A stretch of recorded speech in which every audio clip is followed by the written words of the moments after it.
Bonjour et bienvenue dans Côté Château, votre émission sur les terroirs de Nouvelle-Aquitaine. Avec Sébastien Delalot, je vous propose un numéro spécial Bordeaux Tasting. En ce mois de décembre, pour ces fêtes de fin d'année, vous allez découvrir quelques milliers de visiteurs, des amateurs, des passionnés, des connaisseurs qui viennent déguster quelques 700 vins de Bordeaux, mais aussi d'autres régions viticoles et aussi du monde entier. Allez, entrez au Palais de la Bourse. Côté Château, Bordeaux Tasting, c'est chez vous.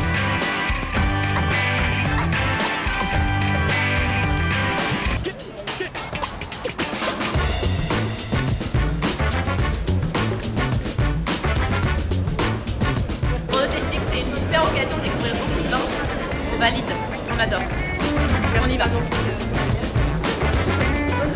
On va commencer, je pense, par le grave, parce que c'est pas grave. Alors j'aime ça, moi, l'itchbage. Et j'ai été babysitter des Carbonieux dans ma tendre jeunesse et j'aimerais bien goûter leur vin. Tous les ans, on est ravis d'être là. On voit des vrais amateurs de vin et d'échanger. C'est toujours très sympathique. C'est la troisième année que nous sommes au Grand Tasting de Bordeaux. On est un peu nouveau, il faut petit à petit on se fasse connaître. Nous avons deux terroirs différents, donc un terroir au niveau Saint-Émilion-Nord où nous sommes plus sur des sables et des argiles, et comme a dit Jean-Louis, au niveau Saint-Laurent-des-Combes on est sur de l'argilo-calcaire. Donc on a vraiment deux entités et deux vins bien distincts.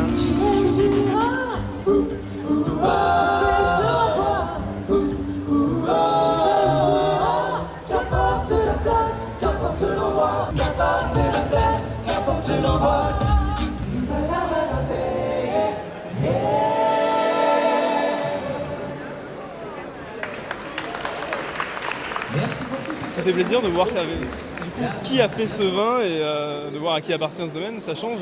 Là, d'avoir vraiment la propriétaire, il y a plus d'émotion.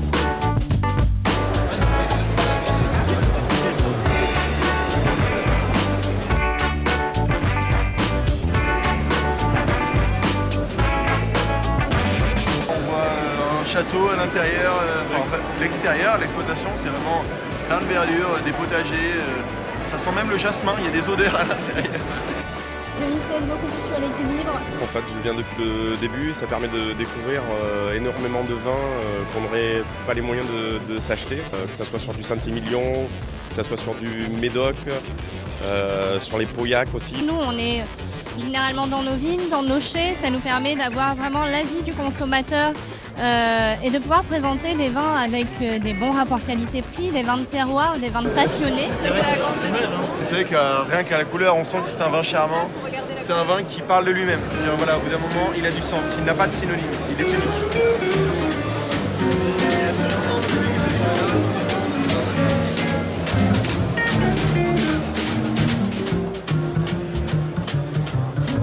C'est vrai qu'aujourd'hui, après 8 éditions, on est vraiment dans une dimension nouvelle. C'est devenu une très belle manifestation avec un engouement très particulier et on voit énormément de nouvelles personnes qui viennent déguster tous les vins de Bordeaux. Il y a vraiment une appétence aujourd'hui à venir découvrir les vins de nos régions françaises. L'odeur d'abord, la robe ensuite. Je m'appelle Anne et je me suis occupée d'un petit Andrea bébé il y a quelques années au Cap Ferré. Ah, d'accord. Voilà, avec un grand frère Marc. Et c'était mon chouchou, Andrea. Nous, à Carbonieux, c'est le 4e ou 5e parce qu'on n'y participe pas tous les ans. On a les portes ouvertes, il y a l'Union des Grands Crus qui voyage en Asie entre novembre et décembre. Disons qu'à l'époque, je n'avais pas le droit de boire du vin quand je m'occupais de lui et je suis ravie qu'il m'ait servi un verre aujourd'hui.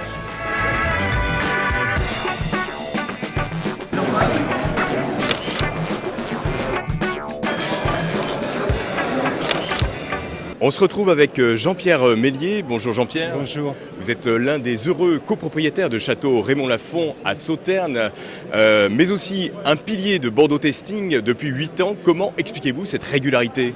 C'est une rencontre formidable avec Rodolphe Vartel qui nous a séduits parce qu'on savait que c'était formidable, que ça allait être très important. Et on est un des pionniers, si vous voulez, du salon et on est très, très heureux de venir chaque année. Alors si vous êtes là aussi, c'est parce que vous êtes ce qu'on appelle une des pépites de ce Bordeaux Tasting. Vous avez aussi un terroir magnifique et un voisin très connu. Quel est-il ? Si vous me posez la question, je me permets de répondre. C'est le château d'Yquem, bien sûr. le célébrissime château d'Yquem, que mon père a dirigé pendant 27 ans, quand j'étais gamin. Et donc, on a le savoir-faire, on a le terroir. Et voilà, on est très heureux d'être situé en face du plus grand. Est-ce qu'aujourd'hui, c'est facile de vendre des vins de Sauternes ? On a vu ces dernières années, il y avait une baisse de la consommation. C'est vrai, mais on a beaucoup d'espoir parce que j'ai eu la chance de travailler aux États-Unis, donc le fait d'être anglophone, ça aide beaucoup parce qu'il faut aller vers le consommateur, il faut voyager, vendre en direct, et c'est beaucoup de travail, mais ça marche. Et parmi ces petites appellations qui se font connaître cette année en plein cœur de la place de la Bourse, vous allez voir ce reportage sur Montagne Saint-Émilion qui a pris ses quartiers sous une bulle.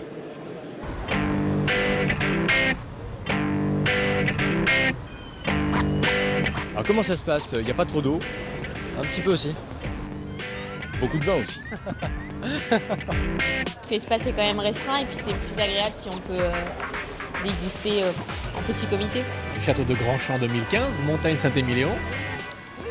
C'est un assemblage de 90% de Merlot et 10% de Cabernet Franc. Montagne Saint-Émilion, c'est une appellation qui est connue pour la qualité de ses vins. Un des intérêts de ce salon, c'est de découvrir des appellations comme ça, avec des gens qui sont passionnés. C'est un village, en fait, montagne, qui touche l'appellation Saint-Émilion et qui a vraiment les mêmes caractéristiques au niveau des cépages, du climat.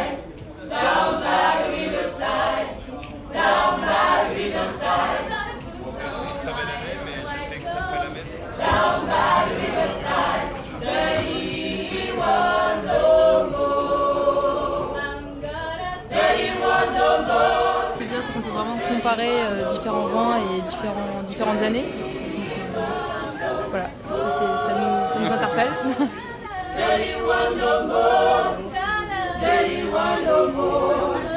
Le 2014, qui est un millésime qui a commencé son vieillissement.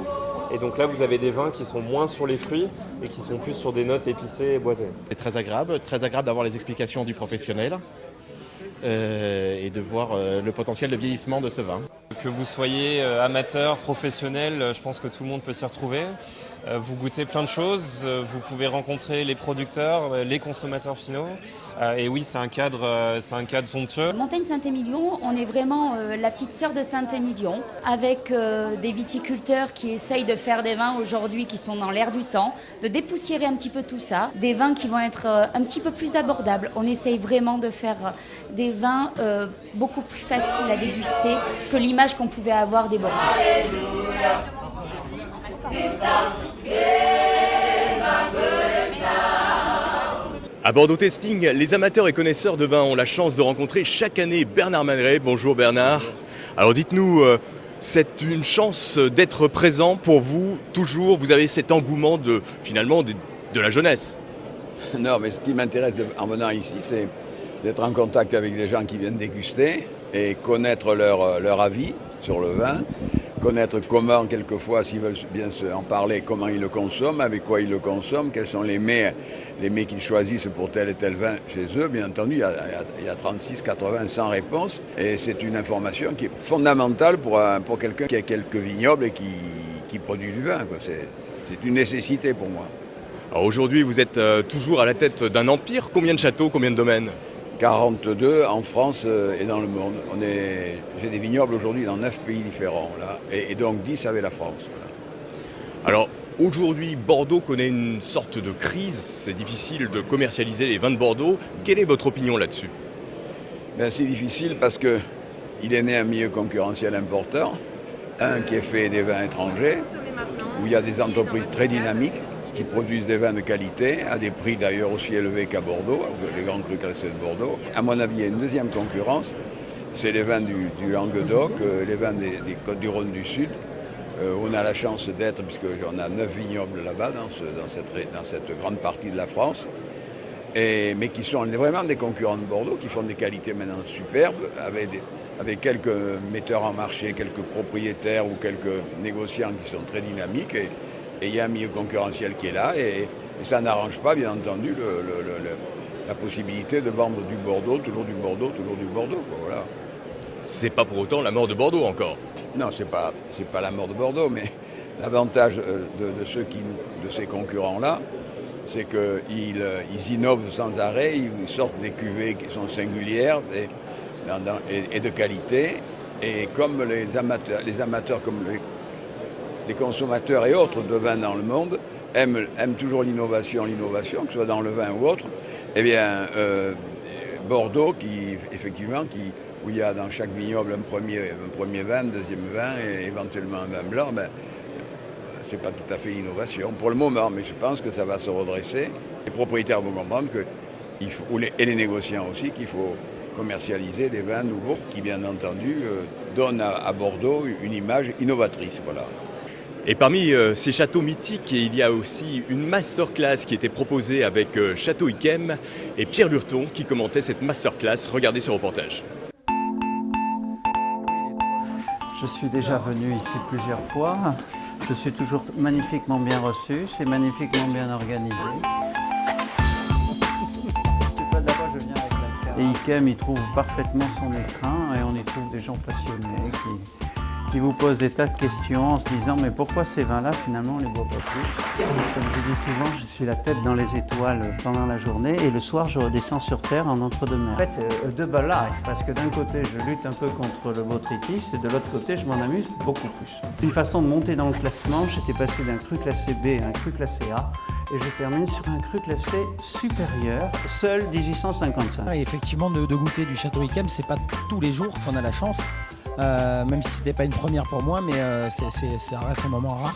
On s'aperçoit qu'il y a eu des périodes qui étaient beaucoup plus pures. Alors c'était dû à la qualité des gens, c'était dû peut-être à la climatologie, mais on essaie depuis des années de construire des millésimes éclatants. Il faut savoir que la famille Ursalus a su maintenir l'excellence dans le temps et de faire d'Yquem quand même cette propriété absolument merveilleuse. Mais par contre, mon prédécesseur m'a laissé son équipe qu'il avait magnifiquement bien choisie, en particulier Sandrine Garbaille.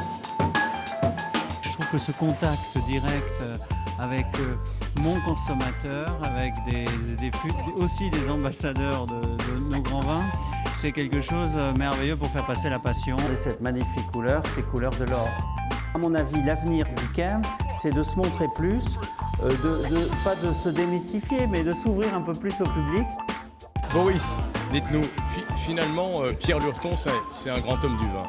Oui, bien sûr, c'est quelqu'un qui est incontournable dans le monde du vin à Bordeaux et qu'on connaît depuis des années et qui a toujours fait du très bon travail partout où il est passé.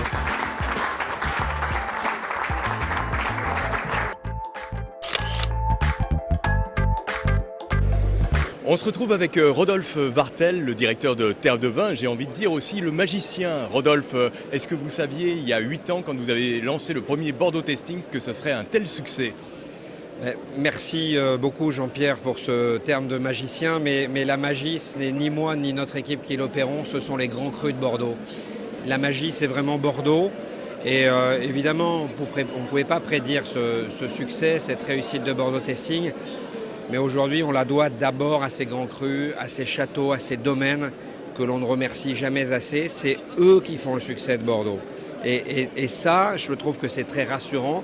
Dans un contexte économique mondial compliqué pour la filière bordelaise, il est très rassurant et très réconfortant de voir l'engouement, l'appétit que suscitent ces grands vins. Et donc on leur dit 1000 fois merci.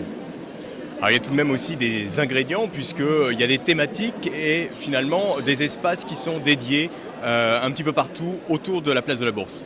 Oui, ça c'est important, c'est effectivement la multiplicité des lieux, 5 lieux différents. Le Palais de la Bourse, où là nous sommes au cœur du réacteur des Grands Bordeaux. Le Musée des Douanes, nous accueillons quelques vins étrangers. La Bulle qui se trouve sur le Palais de la Bourse, où quelques belles propriétés de Montagne Saint-Émilion prennent leur part de voix. L'église Saint-Rémy où se déploient 25 champagnes, puis une brasserie rue Saint-Rémy, la brasserie d'Arnozan, où là nous accueillons des vins accompagnés par la Chambre d'agriculture de Gironde, qui fait un travail magnifique, notamment dans l'accompagnement vers la mutation biologique, une mutation environnementale très importante. Et là, nous avons une très jolie sélection à proposer également. Alors cette année, il y a eu quelques nouveautés tout de même ? Oui, il y a eu quelques nouveautés. Parmi les nouveautés, nous avons ouvert ce café de la Bourse, ce café des partenaires en réalité, qui accueille quelques personnalités qui ne sont pas forcément du vin, mais qui sont folles de vin. Ça a été le cas de Yannick Josion, international français en rugby, qui est venu nous parler de sa passion Pour le ballon ovale, ça n'était pas une surprise, mais pour le vin, c'en était une. Nous avons Saskia de Rothschild qui nous vient nous faire découvrir le vin chinois Longdai que Domaine Baron de Rothschild ont lancé il y a 10 ans, et c'est le premier millésime qui est produit et présenté en France et à Bordeaux Tasting. Nous avons un autre rugbyman, Rémi Lamera, qui est à nos côtés également pour parler de sa passion pour le rugby et pour le vin. Bref, plein de personnalités très différentes qui nous ouvrent vers un univers culturel, économique, philosophique. Le vin, c'est tout ça. C'est une passion culturelle, universelle qui nous rassemble. Et puis encore d'autres surprises l'année prochaine. Mais en attendant, on va terminer ce numéro spécial Côté Château à l'espace Saint-Rémy, où on va trouver bien évidemment les champagnes. C'est synonyme de fête et c'est synonyme de fin d'année.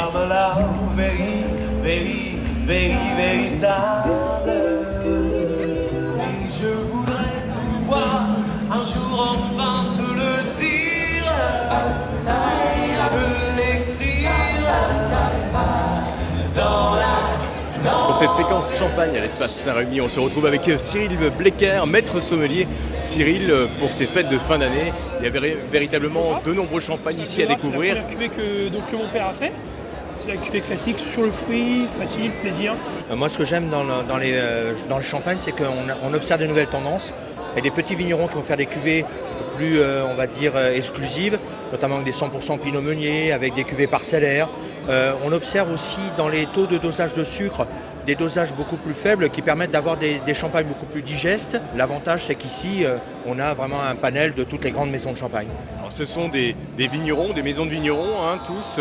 Celui-ci, vous le connaissez ? Oui, alors je le connaissais par réputation. C'est la maison Paul Gurg qui fait des cuvées notamment sur les 100% chardonnay là pour le coup, dans des dosages très minimalistes aussi, donc très jolie maison. Alors qu'est-ce que vous allez nous faire découvrir ? Un blanc de blanc par exemple ? Là on est à 2 grammes, donc on est 100% chardonnay sur une base de 2012. C'est vraiment très représentatif des blancs de blanc de la Côte des Blancs sur Vertu. C'est beaucoup de minéralité, c'est très salin, très iodé.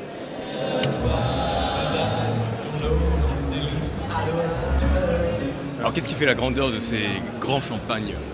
Moi, ce que j'aime déjà dans cette vision, c'est qu'en Champagne, on peut avoir tous les variants. On peut avoir des champagnes de gastronomie, on peut avoir des champagnes d'apéritifs. On a des huîtres magnifiques du bassin d'Arcachon où elles sont là au top de leur maturité. Vous prenez cette cuvée-là qui est dosée très peu et ça c'est vraiment super parce que le caractère iodé qu'on va retrouver justement par rapport à nos huîtres va amener ce caractère tranchant et là on a des accords fantastiques. Et le champagne a toujours une page à tourner, que ça soit l'apéritif en passant par les différents plats, que ça pour terminer sur un dessert, si on va aller sur les champagnes rosés, il a tous les variants possibles et ça c'est formidable. Ainsi se termine ce numéro de Côté Château. Passez de bonnes fêtes de fin d'année et puis rendez-vous à l'année prochaine sur un nouveau terroir de Nouvelle-Aquitaine.